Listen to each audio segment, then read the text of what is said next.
All right, first question. How do you think optical illusions are used in magic?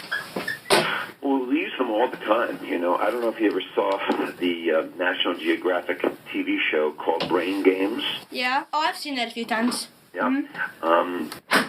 We have, in fact, I wrote the foreword to the book on brain games. I think it's called Mind Games. I forget the exact title of the book, but I wrote the foreword of it. Of course, optical illusions are used as a kind of a support tool for illusions like I do. They'll be used as elements and using the principles of how our mind works as an advantage to create illusions. But optical illusions are very, very useful as far as illusions go. As far as tricking the eye and actually, you never trick the eye. I misstated that.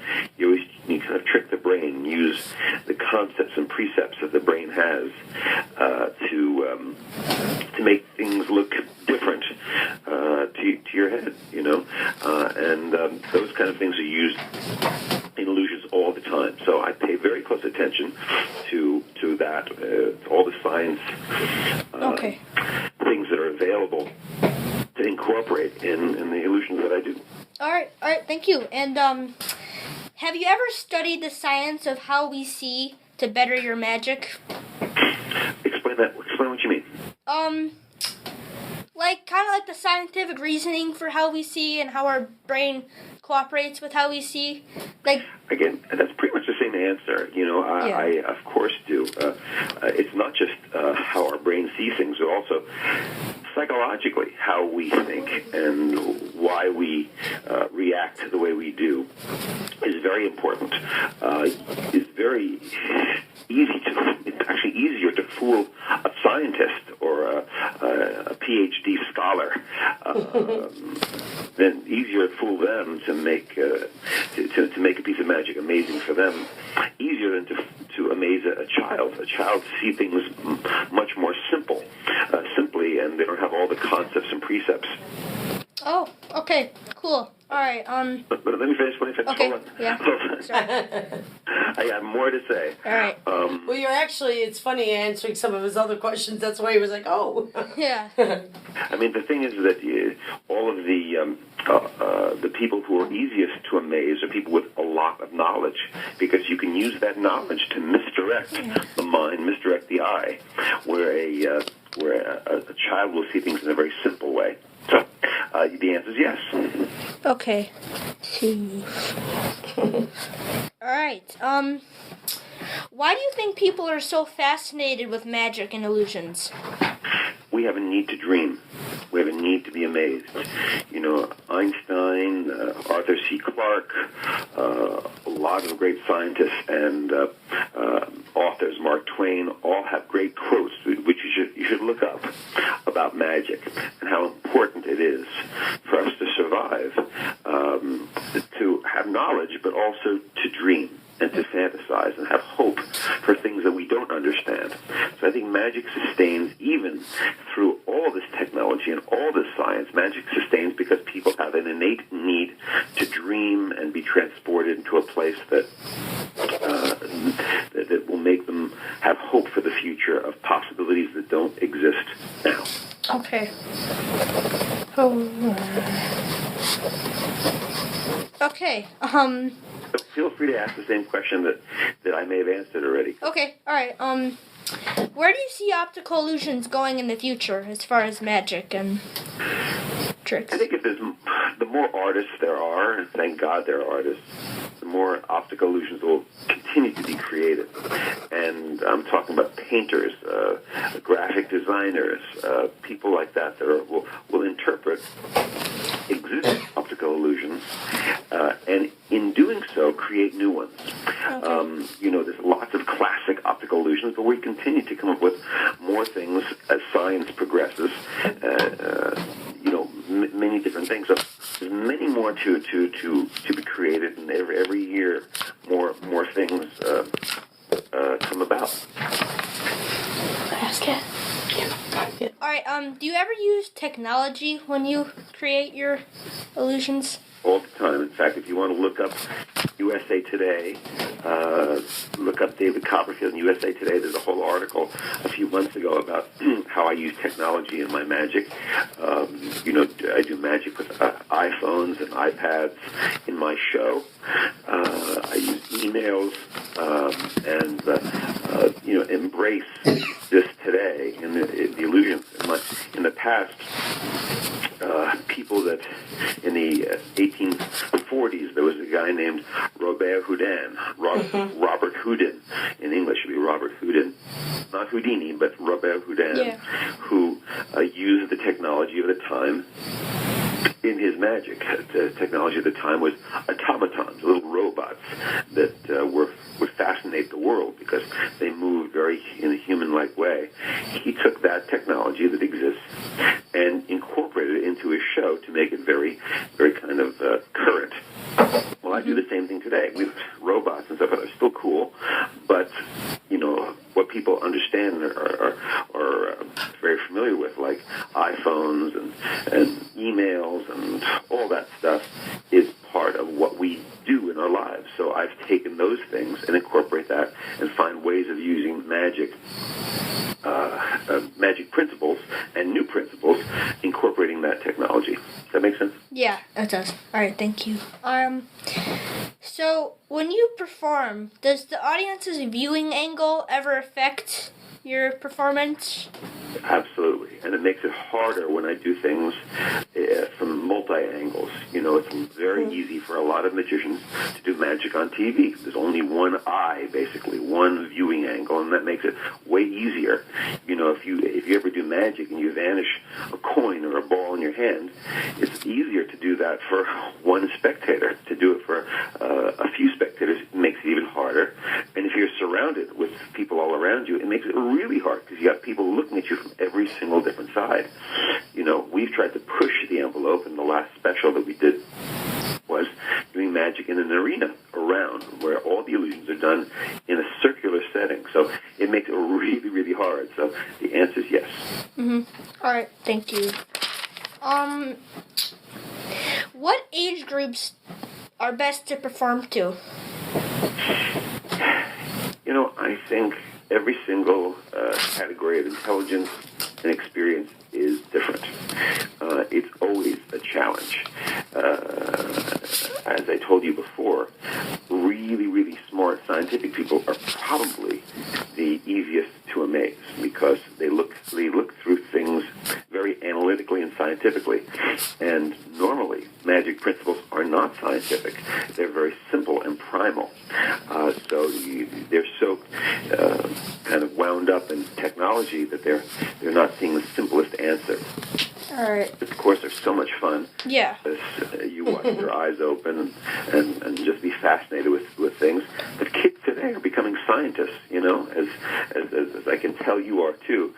You're very interested in all the things scientific and logical, and information is so out there and in your phones and your laps and your computers. You have way more knowledge than when I was doing birthday party shows as a kid. So it's all becoming one big world, but every single group has their own unique viewpoint.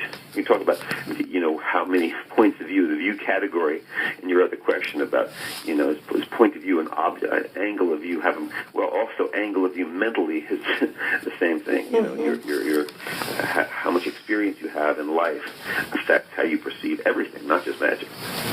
All right, thank you. So, what inspired you to become a magician and do what you are doing today? Well, magic I was kind of just good at when I was a kid. For some reason, I wasn't very good at sports or other stuff. I just happened to, I just loved it, and I started taking out the books in the library. That's where we would go for our knowledge. We'd go to the library, and we didn't have computers, didn't have the internet, didn't have, Google or Yahoo. We had to go to the library. In the library, I would take out the magic books, and I'd read the effect. By effect is the what the audience would see, and I tried to not look at the answer, the method or the solution. I would not look at those pages. I would just look at the what the audience would see, and I would push myself, even as a little kid to figure out a way, if I had to do it, how I would do it. And I ended up finding the solution myself and also inventing things that hadn't been done before. So I did that when I was very, very young. And ended up being published. Some of my illusions and my tricks were published before I was even 12 in an encyclopedia of magic called the Tarbell Encyclopedia of Magic.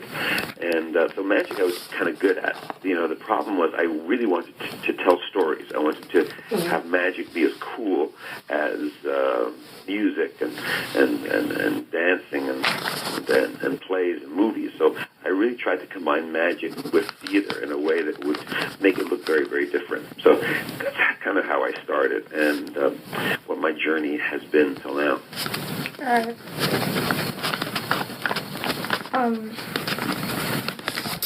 Take your time. Yeah. Hi. So at what age did you actually start to do performances to large groups of people? About 12 for birthday parties. Right. So it wasn't a huge group, but it was enough, Yeah. And that's just as hard as performing in front of a big group for me, because those people got to talk back to you. You know what I'm saying? An audience in a theater kind of is more polite, but to be for 12 or 20 people, you learn a lot. And I was doing that when I was 12 and 13 years old. And so I started young. How old are you? Sixth grade is how old? I'm 12. 12, there you go. Yeah. Alright, are there any cultures or people who don't understand or appreciate your magic? Well, I think they understand it, but they understand it in a different way. In China, when I went there, the world was a lot smaller then. We did not have the internet and so forth, and they believed my magic was real, and they put me into some of their religious books as if I had real powers. I'm still there, believe it or not. They thought I had real, abilities, and used the fact that I did certain things. I walked through the Great Wall of China as proof of their religion, which I never said, and I'm very flattered by it. It makes me feel my magic looked pretty good. But I never really pushed that. Back in the olden days, the magician who could do things that amazed people would actually foster beliefs in the supernatural, made people think they had superpowers, and would be the king's confidant, because they had these supposed powers when all they were doing was tricks.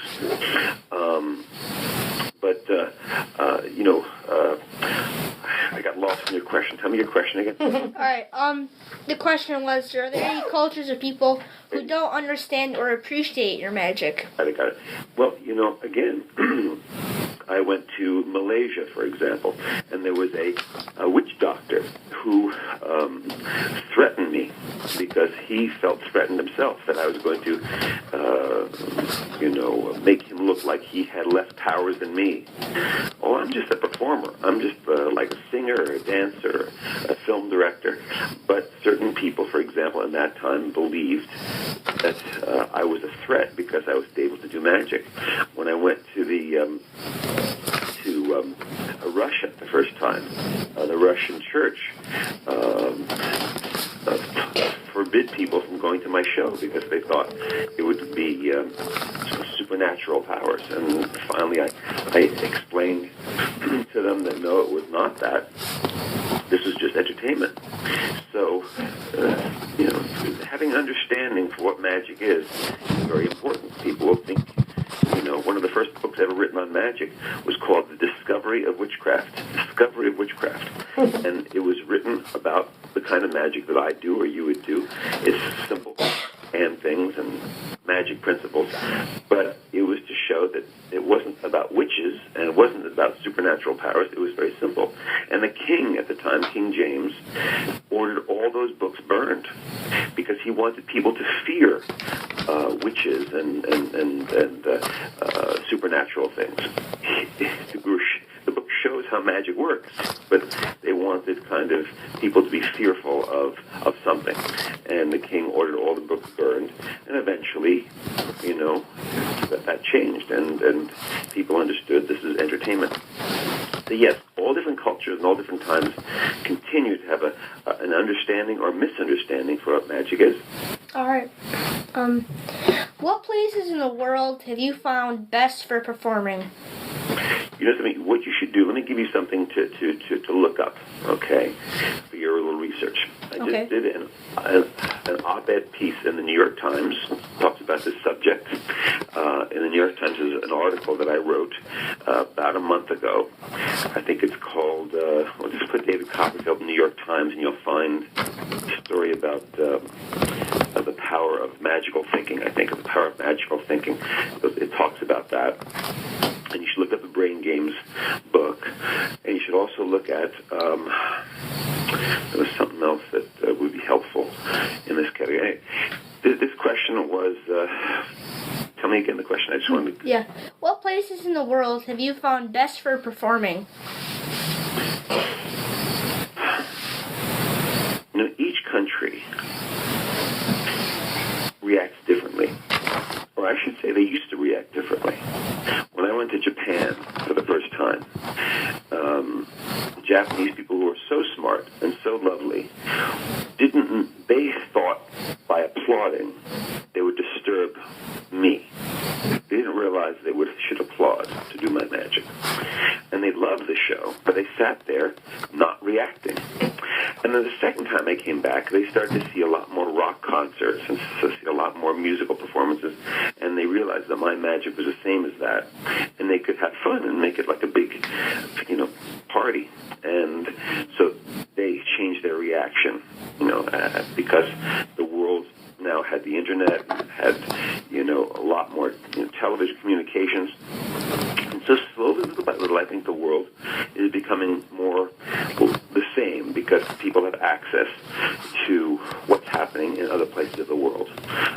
Didn't used to be that way, but now it's kind of becoming one place. All right. So is performing magic to one person different or harder than performing to a whole audience? Depends on the person.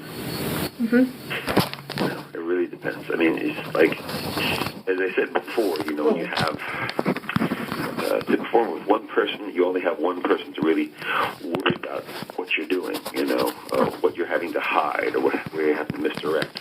It's one set of eyes. And the more you have around you, the more complicated it gets. A television camera is like one eye, looking at you. But, I enjoy performing for multiple people, personally. Many people enjoy performing for small groups. I love the large group because it's more of a challenge, and also it's more like real theater. And that's something I love. All right.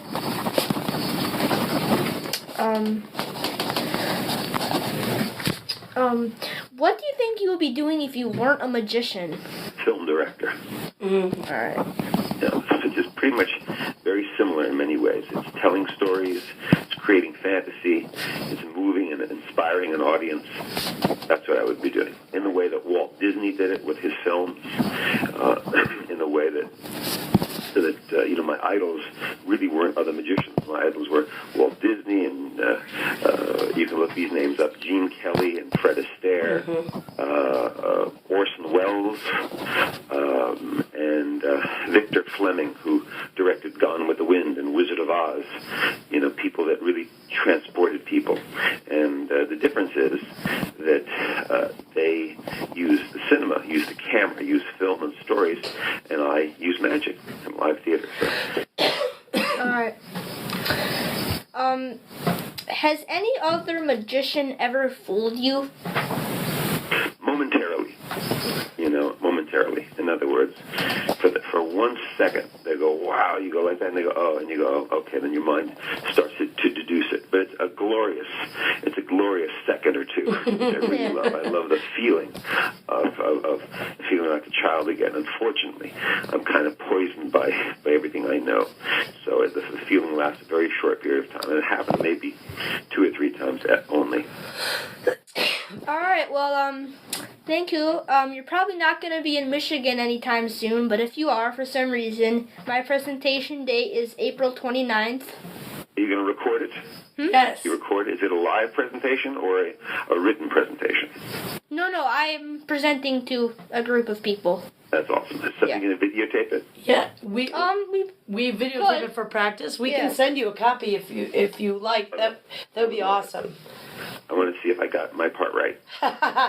Well, I can only tell you, thank you so much. We know your schedule's so busy. You've been such an inspiration. He's got so much information, and to take that time out for him, we really, truly appreciate it. My pleasure. And I apologize for my long answers, but I wanted just to... That's good. Oh my gosh, you're talking to a young man who is eating it all up, so thank you so much. So you have my information, because I want to videotape a practice, and even the real one. So. Yeah, we do practice, and we do constructive criticism, and then we actually, they do it in like an open forum where people can ask them questions, all pertaining to their research paper, and their paper is about 12 to 14 pages, and it's like a 6-month process, and yes, can he get your direct information so he can send you? Okay. But not for anyone else, obviously. Yes, sir. So yeah, you can send me a link to the 2 or 3 videos you're going to make. Obviously, you're going to make a few, but I would love to see that. Oh, thank you so much. We will definitely do that, and then we can we'll send you all the invites and everything like that, so you'll be privy to it all. Very much, and the paper too. And you sure will get the paper too. All right, you will. Thank you so much, David. Thank you. Mr. Copperfield, we should say. Yeah. Sorry. It's fine. Here, guys. Thank you. Bye-bye. Bye-bye. That worked good. That was